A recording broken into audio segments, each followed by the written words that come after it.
Now inshallah ta'ala I'm going to conclude my lecture with the last part, and that is the day of Arafah tomorrow is going to fall on a Saturday.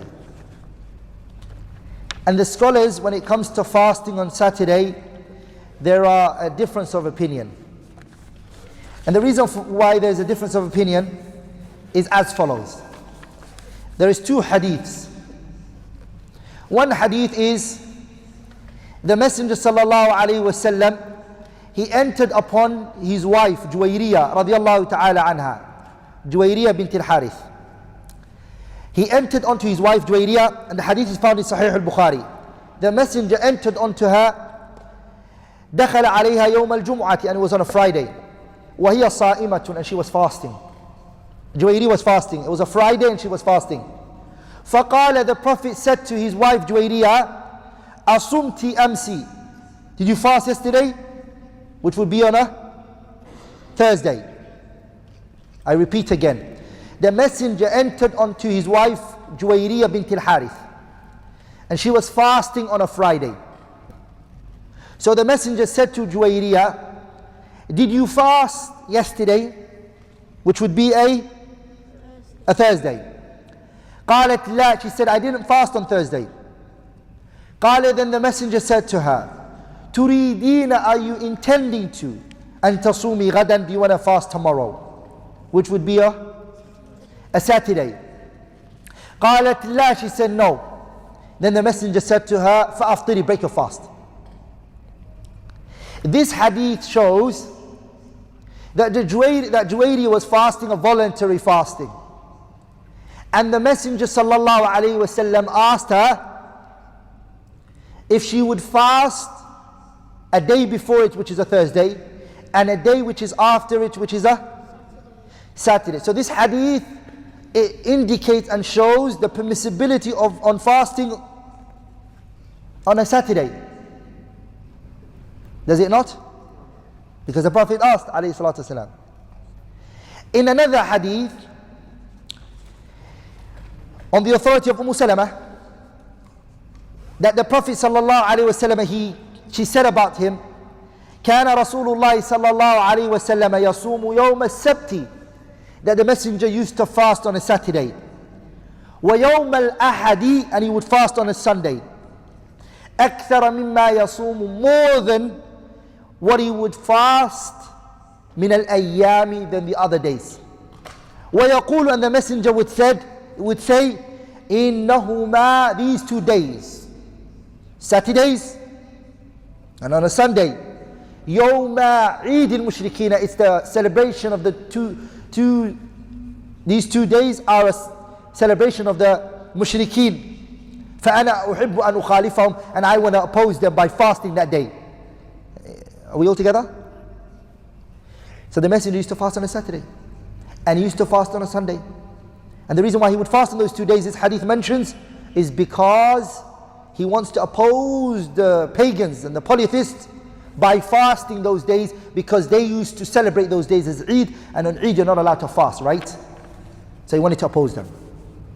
So we have that hadith which show the permissibility on fasting what? Saturday. And then there's another hadith. Another hadith where it says that the Prophet sallallahu alaihi wasallam said, this hadith says that the Prophet said, لا تصوموا, don't fast. يوم السبت, don't fast on Saturday. إلا فيما افترض عليكم, unless it's made obligatory on you. وإن لم يجد أحدكم, and if one of you cannot find anything to break his fasting with, إلا لحاء عنبة, except the peeling of a grape, أو شجرة أما عود شجرة, or he can find a twig or a branch, فَلْيَمْضَغْهُ أَمَا فَلْيَمْضُغْهُ, let him eat on it. If you can't even break your fast, you have nothing to break your fast, then break your fast on these things instead of fasting on Saturday. So the beginning of the hadith says, لا تصوموا يوم السبت, don't fast on a Saturday. And unless it's obligatory on you. And if you can't find anything to break your fasting with, then what do? eat the skin of the grapes or twigs, or eat something. Are we all together? This now became a issue due to these two hadiths, two madhabs, and madahibs came out of it, which is, are you allowed to fast on a Saturday? And we know tomorrow is Yawm Arafah. And some scholars, they hold the opinion that you can't fast tomorrow. لأنها يوم عرفة. لأنها يوم السبت, it's because it's Saturday. So how do we reconcile between this, inshallah ta'ala? The way that we reconcile between it is, one view of scholars, they say that this hadith, لا تصوموا يوم السبت إلا فيما افترض عليكم, it's a hadith which is weak. There's a group of scholars who took the opinion that this hadith is weak. From them is Al-Imam Malik, Al-Imam Ahmed, Yahya ibn Sa'id al-Qattan, Abu Dawood, Shaykh al-Islam ibn Taymiyyah, Hafidh ibn Hajar, and from those recent scholars, Shaykh Abdulaziz ibn Baz. They all held the opinion this hadith is what? Da'if. And they weakened it. And they said this hadith is not authentic. If you take the opinion that the hadith is weak, then this discussion from this minute onwards doesn't concern you, because you see the hadith to be da'if, so you're not even in a issue here right now. There's no problem for you. Because if the dalil is weak, then what is taken from the dalil is also going to be what? Weak. The foundation is weak, sah? But if you hold the opinion that the hadith is sahih, you have to deal with this hadith then. And I am of the opinion that the hadith is sahih. The hadith لا تصوموا يوم السبت is sahih.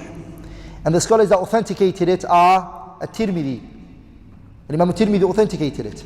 Ibn Khuzaymah authenticated it. Ibn Hibban authenticated it. Imam al-Hakim authenticated it. Ibn Sakan, he authenticated it. Ad-Diya al-Maqdisi authenticated it. Ibn Qudama authenticated it. Imam al-Nawawi authenticated it. Ibn Abdul Hadi in his Kitab al-Muharrar, he authenticated it. Al-Nawawi, he did it in his Majmu'. Al-Dhahabi authenticated it. Al-Iraqi, Zainuddin al-Iraqi authenticated it. Ibn Mulaqin authenticated it. And Al-Shaykh al-Albani rahimahullah authenticated it. So for me the hadith is inshallah ta'ala between Sahih and Hassan. Like the hadith is thabit. The hadith is authentic. Whether it be Sahih or Hassan, the hadith is established. And I want to mention quickly, the hadith is narrated from 4 companions. The hadith is narrated only from 4 companions. 4 companions narrated it from the Prophet sallallahu alaihi wasallam. The first one is Abdullah ibn Busrin. And the riwayat that go to Abdullah ibn Busrin are 3 turuq. 3 tariq go back to Abdullah ibn Busrin. I won't go into that. The second person is Ukhtuhu as-Samma bint Busrin. The sister of who? Abdullah ibn Busrin, the first man I mentioned. And the narrations that go back to her, the turuq that go back to her are 4. And the third person is their father. Their father, who's Busr ibn Abi Busr al-Mazili, the father of As-Samma and Abdullah, their father, who's got only one turuq that goes back to him. These 3 are related. Some scholars, they put narrations where As-Samma bint Busrin, she's actually the auntie of Abdullah ibn Busrin. And some narrations, his maternal auntie. And some of the narrations say she's his paternal auntie. And some of the times the narration is narrated from Abdullah ibn Busrin, not his sister Samma. Ala kulli hal, this made some of the scholars say this hadith is weak. They said it's muddarib. One time this person, one time this person, and one time this person. But what we say is, and that is, these 3 are companions.